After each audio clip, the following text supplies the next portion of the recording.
Asian news Bharat की चुनावी चाय यात्रा जारी है और इस वक्त हम लोग हैं बिलासपुर प्रेस क्लब के ठीक सामने।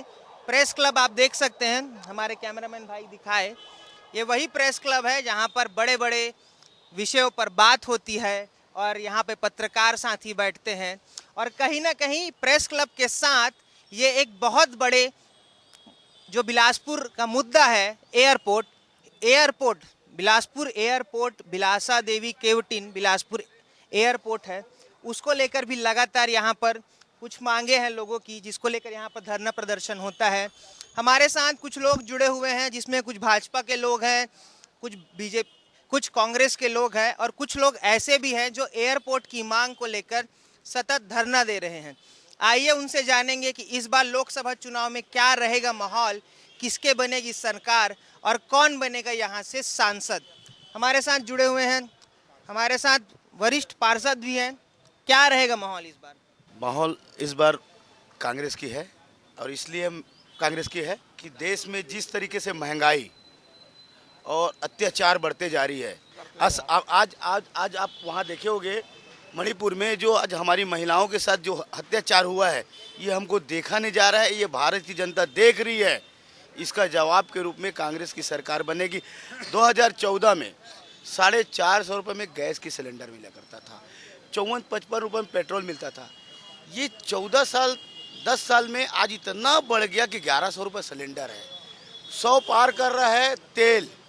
ये महंगाई कहाँ तक बढ़ेगी?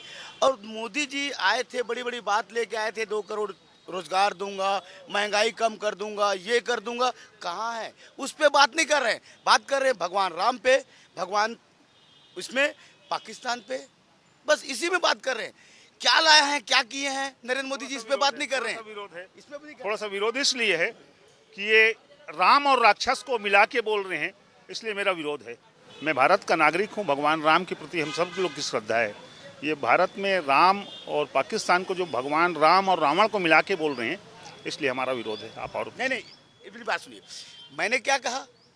नरेंद्र मोदी जी के पास भगवान राम, पाकिस्तान, राहुल गांधी, राजीव गांधी, इंदिरा गांधी, पंडित जवाहरलाल नेहरू के अलावा कोई शब्द नहीं है।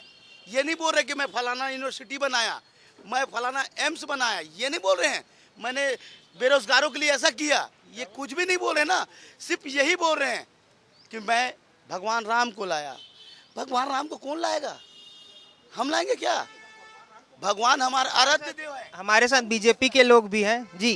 क्या है, कांग्रेस आरोप लगा रही है कि राम तो सर्वस्व है, राम तो शुरू से है, फिर आप लोग क्या लेकर आए हैं इस बार? क्या है, दिग्भ्रमित लोग जो रहते हैं दिग्भ्रमित ही बात करते हैं। हमारा कहने का अर्थ को समझते नहीं। हमने ये कहा कि भगवान राम को मंदिर में लाए हैं। अब ये दिग्भ्रमित लोग हैं, सिर्फ झूठा प्रचार। और उस समय भी 2014 में पेट्रोल का कीमत 54-55 बता रहे, 66 रुपया था। आज 10 साल हो गया है, समय परिवर्तन हुआ, लोगों का मानदेय बढ़ा, लोगों को मजदूरी बढ़ा। तो भाई मालूम है, अंतर्राष्ट्रीय बाजार में जब पेट्रोल और डीजल की कीमत बढ़ती है तो भारत में भी बढ़ता है। आज पाकिस्तान श्रीलंका में जाके रेट देख लीजिए। मतलब भाई साहब का मानना है कि मंदिर हम बनवाएं, मतलब सुप्रीम कोर्ट भी इनका है। बीजेपी ये कह रही सुप्रीम कोर्ट भी हमारा है, मंदिर भी हम ही बनवाए हैं। मतलब लोकतंत्र को खत्म कर दो पूरा, मंदिर हम ही बनवाए हैं बोल रहे हैं। मैं ये कह रहा हूँ कि आज सरकार बदलती हर 5 साल से हम सड़क के नीचे बैठ के आंदोलन कर रहे हैं फोर्स एयरपोर्ट के लिए। केंद्र सरकार की आंख अभी तक नहीं खुली है। जो फ्लाइट चल रही थी बिलासा देवी एयरपोर्ट से, वो भी फ्लाइट को बंद कर दिया गया है। तो हम नहीं मानते हैं कि आगामी 5 साल में होगा मोदी जी। इतना तो देख लो, 5 साल से आंदोलन कर। और हमारे स्थानीय विधायक सांसद 5 साल से किसी एक बार भी बिलासा एयरपोर्ट से उड़ान तक नहीं भरे दिल्ली के लिए, जबकि 200 बार गए हैं दिल्ली। एक बार भी उनको टाइम नहीं मिला कि एयरपोर्ट जाके उड़ान भर ले। तो ये क्या मांग रखेंगे हमारा? बीजेपी से सवाल है कि बीजेपी, ये कांग्रेस आरोप लगा रही है कि आपने एयरपोर्ट तो बनवा दिया, पर सांसद जी के पास वक्त नहीं बचा है या वक्त नहीं है कि वो खुद बिलासपुर एयरपोर्ट पर जाकर जायजा ले क्या कमियां हैं और उस पर क्या सुधार किया जा सके। आपने ही, आपका चाहे प्रिंट मीडिया हो या इलेक्ट्रॉनिक मीडिया, कई बार दिखा चुके हैं कि पहला ऐसा सांसद रहा है जिन्होंने बिलासपुर एयरपोर्ट की बात सांसद में उठा है, और कई लोग बोलते हैं कि पहला ऐसा सांसद देखे हैं जो बिल्कुल सक्रिय रहा है और समय समय पर बिलासपुर की सिर्फ एयरपोर्ट ही नहीं अनेक मांगों को संसद में उठाया है और मांग रखा गया है। तो फिर उनका टिकट काट के नए साहू जी को क्यों लाया गया है बिलासपुर लोकसभा में? और सुनिए, रहा सवाल ये टिकट काटने का, तो ये कांग्रेस की तरह हमारी पार्टी नहीं है।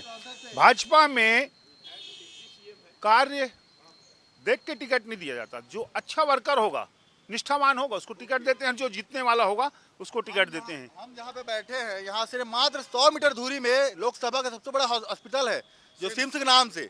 आज उसका मरम्मत जब जज डांटता है, सिन्हा जज जी डांटे हैं तो यहाँ काम हो रहा है, वरना देखने की फुर्सत नहीं है, ऑक्सीजन नहीं है, मशीन नहीं है, कुछ नहीं है। इसमें सरकार को बने, क्या शायद मूर्खों के पास ज्ञान की कमी है, पर यहाँ बिलासपुर में बुद्धिजीवी लोग रहते हैं। सरकार को बने अभी पूरी तरह से 4 महीना नहीं हुआ है, ठीक है, 4 महीना नहीं हुआ है सांसद। अब इनको ये नहीं मालूम कि सिम्स किस में है, इनको ये नहीं मालूम है कि सिम्स किस में है, किसके अधीनस्थ है। अभी सम्माननीय यादव जी, पूर्व पार्षद जी ने कहा कि हमारे सांसद जी ने एयरपोर्ट के लिए लोकसभा में बात उठा लिए। उसका रीजन क्या आया? क्या हमको महाधरना का जो आंदोलन कर रहे हैं उसमें क्या पूर्ण रूप से हमको मिल गया? अरुण साहू जी सांसद शैलेंद्र भाई ने कहा कि सांसद में सवाल उठाए। इंदौर की चल रही थी बंद कराने के लिए, भोपाल डायरेक्ट चल रही थी बंद कराने के लिए। 3 महीने में दोनों फ्लाइटें बंद हो गई। 5 साल से आंदोलन चल रहा है। दिल्ली कलकत्ता चालू हुआ, उद्घाटन करने के आचार संहिता के पहले फ्लाइट बंद है। सेंट्रल से अभी तक कितना फंड आया है यही बता दे, अगर काम कराया गया है तो। जो भी फंड आया केंद्र से नहीं आया, राज्य सरकार ने केंद्र को पैसा दिया है, सुरक्षा को राज्य उसको सुरक्षा मंत्रालय को पैसा दिया गया है कि जमीन वापस कर दी जाए। आज दिनांक तक जमीन वापस नहीं हुई है, सिर्फ कागजों पे कहा जा रहा है। आप उसका पूरा रिजल्ट निकाल लें। जो फ्लाइट की बात कर रहे हैं, लगातार घाटे में कोई भी बिजनेस नहीं होता है। जो चला रहे थे वो प्राइवेट संस्था का था, और यहाँ पे यात्री नहीं मिल रहे हैं तो फ्लाइट नहीं चलाया जा सकता। कोई भी चीज कंटिन्यू में रहता है तो ग्राहकी बढ़ती है। एक दिन चला रहे 3 दिन बंद। बिलासपुर को उतरने वाले को रायपुर में उतार रहे, जबलपुर में उतार रहे। क्यों? क्योंकि यहाँ सुविधा का अभाव है। तो कौन जाएगा यहाँ पैसेंजर? बताइए आप। पहले 4C एयरपोर्ट निर्माण तो किया जाए, जो झारसुगुड़ा में किया जाता है, रायपुर में किया जाता है कि सिर्फ 4C एयरपोर्ट जो एक बिलासपुर के लोगों की सबसे बड़ी मांग है एयरपोर्ट को लेकर कि 4C एयरपोर्ट, इसको लेकर लगातार प्रदर्शन भी हो रहा है। और इस प्रदर्शन में भाजपा और कांग्रेस दोनों के लोग शामिल होते हैं, आम आदमी तो शामिल होता ही है। तो 4C एयरपोर्ट को लेकर लोगों में बड़ा आक्रोश है, और भाजपा इसको लेकर क्या रुख लेती है ये तो आने वाला वक्त ही बताएगा। पर अब आगे और भी सवाल हैं। सबसे पहला सवाल तो मैं कांग्रेस से ये भी करना चाहूँगा कि मुद्दे तो आपने बहुत सारे गिनाए, पर मुद्दे जो हैं वो चुनाव के वोटों में क्यों नहीं तब्दील कर पा रहे हैं? ये एक बड़ा मुद्दा है। पिछले 35 सालों से बिलासपुर लोकसभा में कांग्रेस का कोई भी प्रत्याशी नहीं जीत पाया है। क्यों नहीं जीत पाया है अब तक? यहाँ की जनता को दिग्भ्रमित करके सिर्फ जाति धर्म में उत्साह पूर्वक ही वोट डाला जा रहा है। आज तो ये भी कह रहे राम को हम लाए हैं, राम तो शुरू से है, हमारे रग रग में राम है। ये क्या राम को लाएंगे? और उसी मंदिर बनवाया, राम लाया, सुप्रीम कोर्ट को भी आप ही क्या बोल दो, खत्म कर दो। अब हमारे पास प्रत्याशी अच्छा है, हम इस बार चुनाव जीतेंगे। बाहर का भैया 150 किलोमीटर दूर का भैया, यदि ये बिलासपुर का दुर्भाग्य माने कि ऐसा सांसद बनता है बिलासपुर से जो 250 किलोमीटर दूर का है, और मेरे ख्याल से इस कांग्रेस के प्रत्याशी पे तो मेरे को यह संदेह है, कि वोटिंग के दिन 7 तारीख को 5 बजे जो एक किराए का मकान लेके अभी रह रहे हैं कुछ दिन, अस्थायी डेरा जिसको बोलते हैं, शाम को 5 बजे वोटिंग के बाद ये ऐसा ना हो भिलाई शिफ्ट हो जाए। जो भिलाई की जनता का जहाँ पे इनको महापौर और विधायक बनाए, ये उनके नहीं हुए तो या प्रवासी हरे भरे मौसम के पक्षी यहाँ के क्या होंगे? एक बड़ा अच्छा सवाल है। भाजपा के लोगों का कहना है, और मैं आम बिलासपुर में मैं रहा हूँ तो बिलासपुर से लोगों से भी चर्चा किया तो ये बात ज़रूर सामने आई कि देवेंद्र यादव को ही आखिर क्यों चुना गया। एक सबसे बड़ा सवाल है, देवेंद्र यादव को ही क्यों चुना गया। कांग्रेस की रणनीति के तहत कि अब युवाओं को मौका मिलना चाहिए, सर्वप्रथम यही बात है। प्रदेश स्तरीय नेता है देवेंद्र यादव, इसलिए उसको मौका मिला गया है। एक मिनट, अभी जैसे भाई साहब ने बोला कि देवेंद्र यादव बाहर के हैं।